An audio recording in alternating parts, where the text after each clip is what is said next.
Here's part 2 of the 60 Minutes report. It's kind of sad that the Germans didn't care more about their own guy and put up a bigger fight to get him released. Kurnaz isn't alone in these allegations. Other freed prisoners have described electric shocks at Kandahar, and even U.S. troops have admitted beating prisoners who were hanging by their arms. Kurnaz's story fits a pattern. After 6 weeks in Afghanistan, Kurnaz was loaded onto another plane, this time bound for Guantanamo. The Pentagon labeled the prisoners unlawful enemy combatants. They didn't have the rights of prisoners of war and were beyond the reach of any court. At Guantanamo, Kurnaz says he endured endless months of interrogations, beatings at the hands of soldiers in riot gear, and physical cruelty, which included going without sleep for weeks and solitary confinement for up to a month in cells that were sealed without ventilation or were set up to punish him with extreme conditions. It's dark inside, no lights. And they can punish you in isolation with by coldness or by the heat. They have special air conditions over there, very strong. They can turn it very cold or very hot. He says it all went on year after year, always the same questions about al-Qaeda and the endless effort to break his will. He heard nothing from the outside and wondered whether anyone knew he was there. Then, in 2004, the U.S. Supreme Court ruled that Guantanamo prisoners did have the right to lawyers, and to his complete surprise, one day Kurnaz was told he had a visitor.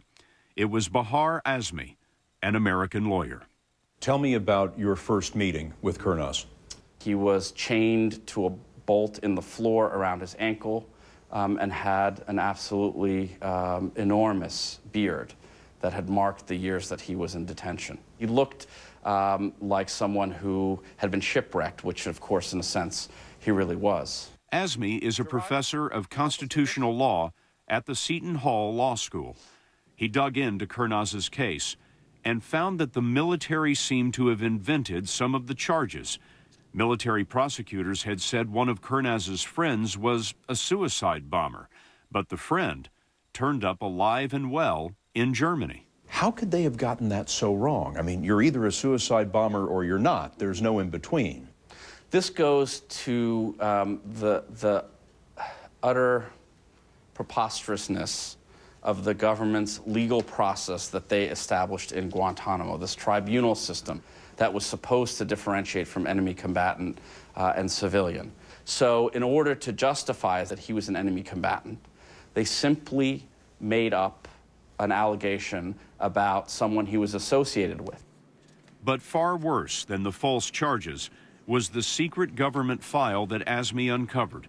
6 months after Kurnaz reached Guantanamo, U.S. military intelligence had written this: Criminal Investigation Task Force has no definite link or evidence of detainee having an association with al-Qaeda or making any specific threat toward the U.S.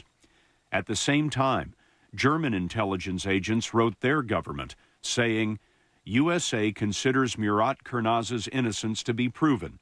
He is to be released in approximately 6 to 8 weeks. How long was Kurnaz kept at Guantanamo Bay after this memo in 2002? 3.5 years. They kept him, Kurnaz says, by inventing new charges.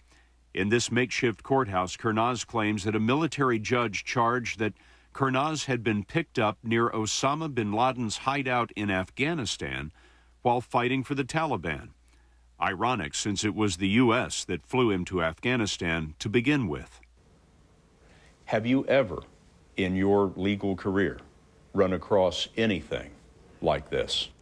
In my legal career, no, but in Guantanamo, no detainee has ever been able to genuinely present evidence before a neutral judge. And so, as absurd as Murat Kurnaz's case is, I assure you, there are many, many dozens just as tenuous. And a U.S. federal judge agreed. She ruled the Guantanamo military tribunals violated the prisoner's right to a defense, and she singled out Kurnaz's case. We asked the Department of Defense to talk to us about Kurnaz.